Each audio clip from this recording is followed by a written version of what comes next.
And welcome back. We're going to spend the next few segments with two of our favorite people, our legal panel. Let's start off by introducing them.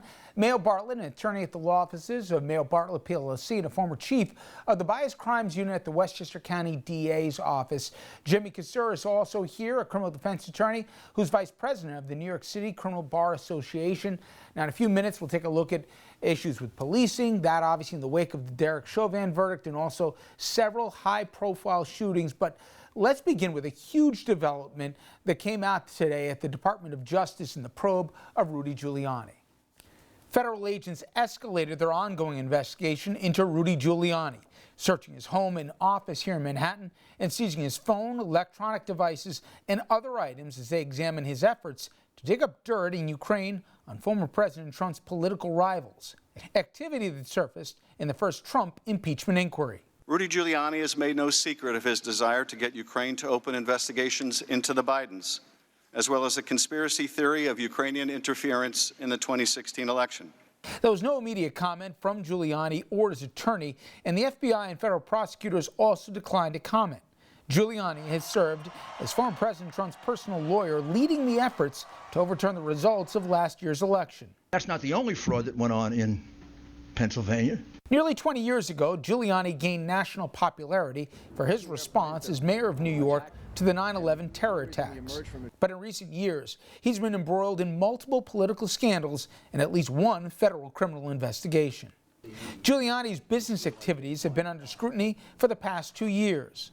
In 2019, federal prosecutors in New York arrested two former associates, Lev Parnas and Igor Fruman, and they charged them with campaign finance violations. The pair allegedly helped to arrange meetings between Giuliani and former and current Ukrainian officials. Giuliani acknowledged receiving $500,000 in payments for consulting work he did for a company owned by Parnas and Fruman, but insisted the money he took came from domestic, not foreign sources. Okay, guys, wow. Jimmy, let me start with you. First off, why now? We've learned, we don't know a lot of the details of this, but we know that this was before the Barr DOJ at the time, and he slow played this. But Garland's been there for a little bit. Why do you think he finally green-lighted them to, execute these searches, both at office as well as home?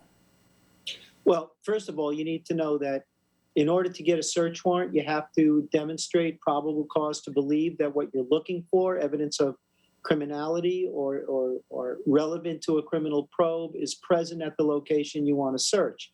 And so you have to take the time to cultivate that evidence so that the showing that you make to a district court judge is sufficient for probable cause to get that warrant. Rich, federal investigations take time.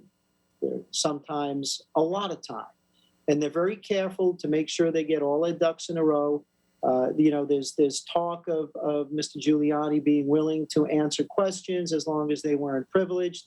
And clearly that was not sufficient to satisfy the federal government. But again, they needed the time, one would suppose, to cultivate the evidence to be able to put into that search warrant. It's got to be non-stale evidence. It's got to be current enough in order to demonstrate that at the time they want to conduct the search, the evidence that they're looking for is there, or that there is probable cause to believe it's there. So it's really no surprise that they took a lot of time before executing these search warrants. And, given the public figure that he is and the fact that he's an attorney, which is yet another separate issue of executing search warrants at attorneys' offices, which may involve privileged information, this is something that would have definitely taken a lot of time to consider before doing.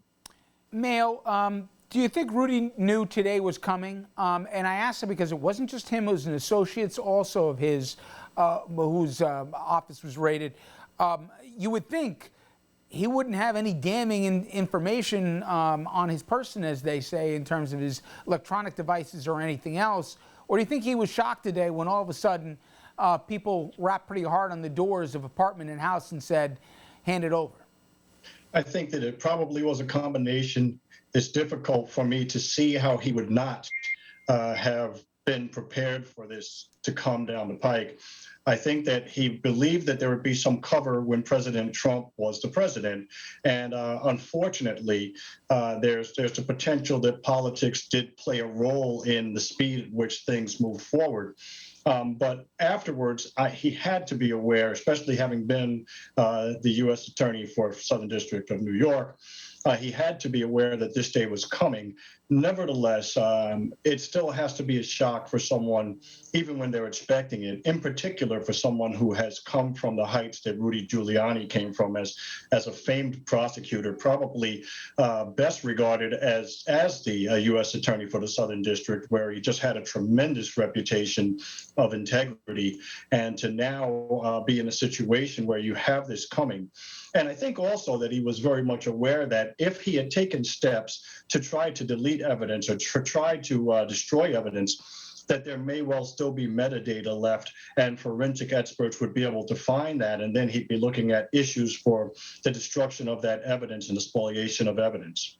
Finally, Jimmy, it's an open secret that Biden would love to move on from this. So the fact that Garland did this, even though it wasn't, top of mind for DOJ, that they really wanted this fight, I don't know.